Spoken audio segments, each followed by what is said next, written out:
World watch की शुरुआत करें उससे पहले एक बड़ी खबर आ गई है। पहलगाम आतंकी हमले पर रक्षा मंत्री राजनाथ सिंह का पहला बयान सामने आया है। पहली प्रतिक्रिया उनकी सामने आई है। उन्होंने कह दिया है कि ऐसा जवाब मिलेगा कि पूरी दुनिया देखेगी। आतंक के खिलाफ जीरो टॉलरेंस की नीति है हमारी। राजनाथ सिंह ने यह कहा है। उन्होंने कहा कि जिम्मेदार लोगों को करारा जवाब दिया जाएगा।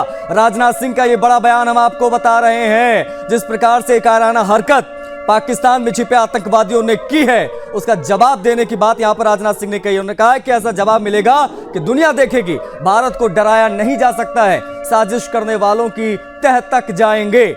धर्म को निशाना बनाकर आतंकी हमला हुआ, ये बात भी कहते राजनाथ सिंह दिखाई दिए। मास्टरमाइंड को भी हम नहीं छोड़ेंगे। तो ये बड़ी खबर इस वक्त की हम आपको बता दें। पहलगाम में हुए आतंकी हमले को लेकर जिस प्रकार से टारगेट किलिंग हिंदुओं की हुई, उससे जुड़ी ये बड़ी खबर है। धर्म को निशाना बनाकर आतंकी हमला हुआ है, हम मास्टरमाइंड तक जाएंगे, उसको भी नहीं छोड़ेंगे। ये बात कही राजनाथ सिंह ने।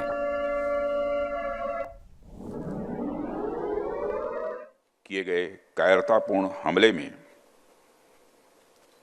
हमारे देश ने अनेक निर्दोष नागरिकों को खोया है। इस घोर अमानवीय कृत्य से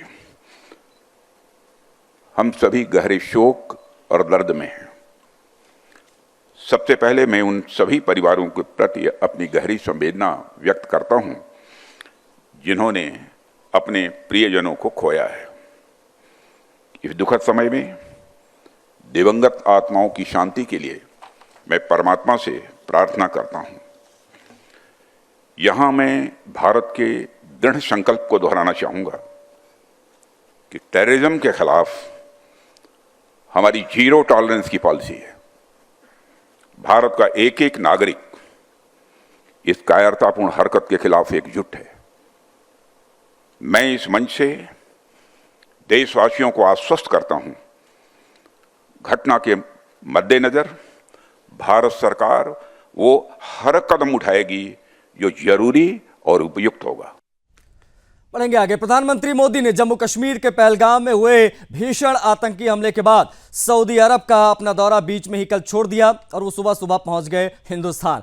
पीएम मोदी कल ही क्राउन प्रिंस मोहम्मद बिन सलमान के निमंत्रण पर रियाद पहुंचे थे। सुबह वो अचानक भारत लौट आए क्योंकि आतंकवादी हमला हिंदुस्तान में हुआ। बता दें कि पहलगाम आतंकी हमले में अब तक 27 लोगों के मौत की पुष्टि हुई है, जिनमें एक यूएई और एक नेपाल का पर्यटक भी बताया जा रहा है।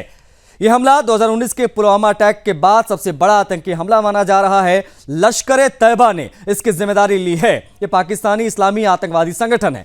पीएम मोदी को आज रियाद में स्टेट डिनर में शामिल होना था और भारतीय कामगारों से मुलाकात के भी उनका कार्यक्रम रहने वाला था, लेकिन कश्मीर की घटना के बाद उनका पूरा कार्यक्रम एकाएक रद्द हुआ। वहीं पहलगाम आतंकी हमले पर देश भर से प्रतिक्रियाएं सामने आई हैं, वो भी हम आपको दिखाएंगे। पहलगाम हमले पर दुनिया भर से जो प्रतिक्रियाएं आई हैं वो हम आपको बता देते हैं।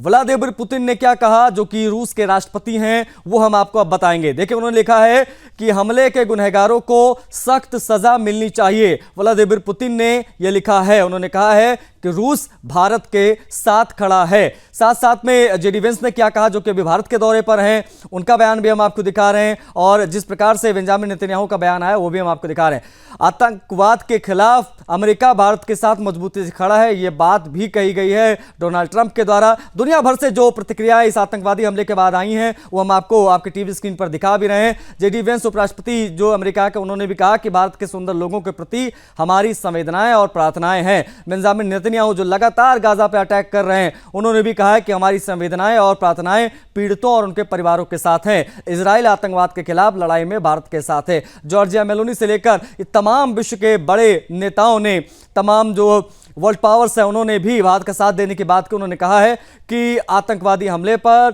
हम भारत के साथ खड़े हुए। पहलगाम में आतंकी हमला निंदनीय है, भारत का हर संभव सहयोग करेंगे। बता दें कि प्रधानमंत्री मोदी सऊदी अरब के 2 दिन के दौरे पर पहुंचे थे। प्रधानमंत्री मोदी का तीसरे कार्यकाल में सऊदी अरब का यह पहला दौरा था।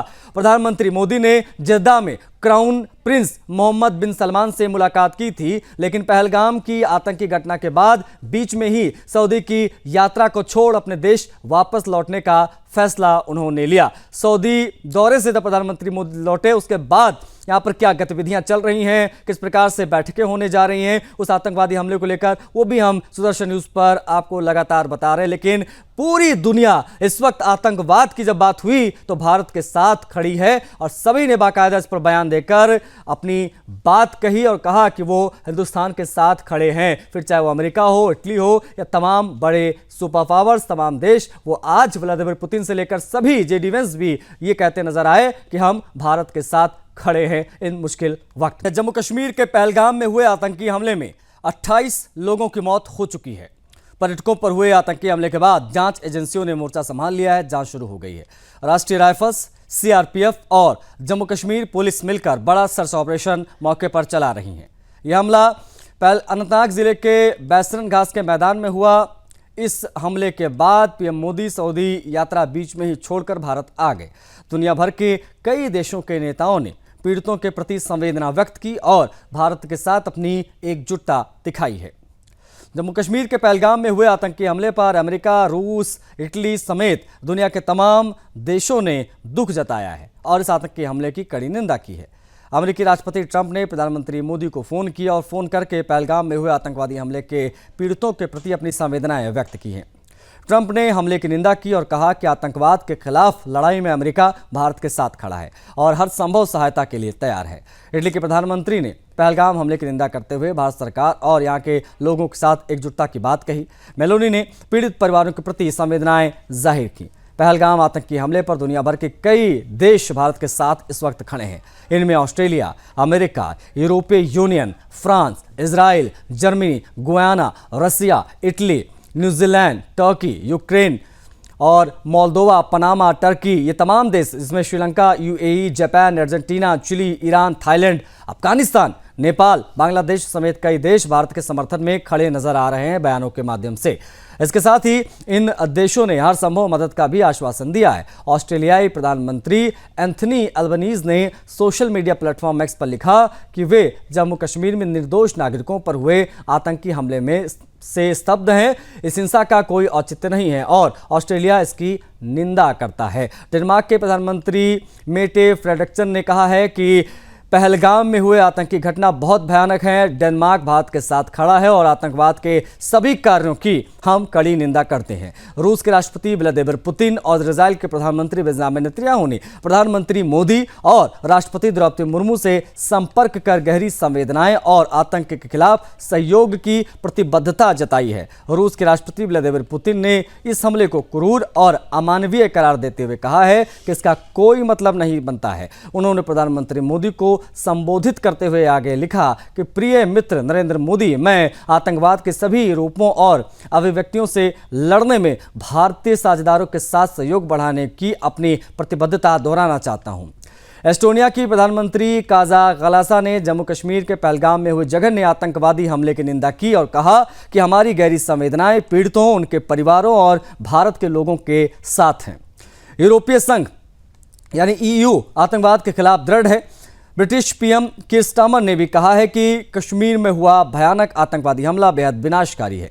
मेरी संवेदनाएं प्रभावित लोगों, उनके प्रियजनों और भारत के लोगों के साथ हैं। यूरोपीय आयोग के अध्यक्ष उर्सुला वॉन डेर लेयन ने पहलगाम हमले की निंदा की और एक्स पर एक पोस्ट लिखा और पोस्ट लिखते हुए कहा कि इस जघन्य आतंकवादी हमले में कई मासूम लोगों की जान गई है। उन्होंने पीएम मोदी और दुख में डूबे हर भारतीय के प्रति गहरी संवेदनाएं जताई हैं। उन्होंने कहा है कि भारत की भावना अटूट है।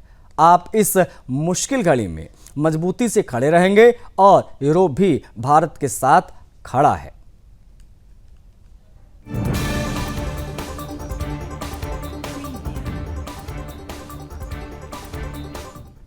भारत और अमेरिका के बीच प्रस्तावित बायलैटरल ट्रेड एग्रीमेंट यानी बीटीए को लेकर बड़ी प्रगति सामने आई है।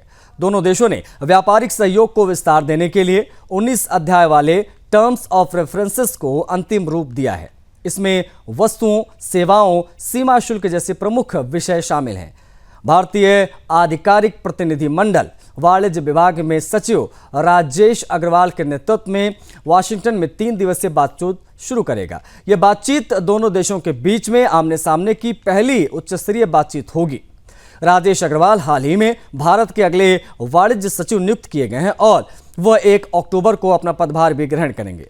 देखिए, अधिकारियों के अनुसार बातचीत के पहले चरण को 2025 के सितंबर अक्टूबर तक पूरा करने का लक्ष्य तय किया गया है। इसका उद्देश्य वर्तमान 191 अरब डॉलर के व्यापार को 2030 तक 500 अरब डॉलर तक पहुंचाना है। इससे पहले मार्च में दक्षिण और पश्चिम एशिया के लिए अमेरिकी व्यापार प्रतिनिधि ब्रेंडन लिंच भारत के दौरे पर थे। उस दौरान वरिष्ठ स्तर पर अहम चर्चाएं हुई थी। दोनों देश अमेरिका द्वारा 9 अप्रैल को घोषित 90 दिनों के शुल्क स्थगन का लाभ उठाकर जल्द से जल्द इस समझौते के पहले चरण को अंतिम रूप देना चाहते हैं। वाणिज्य सचिव सुनील बर्तवाल पहले ही संकेत दे चुके हैं कि भारत इस समझौते को जल्द से जल्द अंतिम रूप देने के पक्ष में है और व्यापार उदारीकरण की दिशा में तेजी से आगे बढ़ रहा है। इस समझौते के तहत दोनों देश अधिकतम वस्तुओं पर सीमा शुल्क को या तो समाप्त करेंगे या उसमें भारी कटौती की जाएगी। साथ ही सेवाओं और निवेश के क्षेत्र में नियमों को सरल बनाकर द्विपक्षीय आर्थिक संबंधों को नई ऊंचाइयां दी जाएंगी। भारत अमेरिका ट्रेड डील में ये बड़ी पहल, उससे जुड़ी ये बेहद महत्वपूर्ण खबर इस वक्त की जो हम आपको बता रहे हैं। अमेरिका के साथ भारत का व्यापार अधिकोष।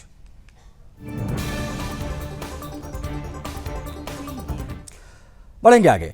कनाडा में चुनाव हर 4 साल के बाद अक्टूबर के महीने में होने की परंपरा है, लेकिन मार्च महीने में पीएम मार्क कार्नी की गवर्नर जनरल को संसद को भंग करने की सिफारिश पर इस बार के चुनाव 28 अप्रैल को होने वाले हैं। खास बात है कि इस बार के कनाडाई चुनाव में 4 भारतीय भाग लेने वाले हैं, जिनके नाम जेश भाई ब्रह्मभट्ट, अशोक भाई पटेल, मिनेश भाई पटेल और संजीव भाई रावल हैं। जानकारी के अनुसार बता दें आपको कि चारों उम्मीदवार गुजरात के रहने वाले हैं। मूल रूप से कनाडा की राजनीति में ऐसा पहली बार हो रहा है कि एक साथ 4 भारतीय संसदीय चुनाव में भाग ले रहे हैं।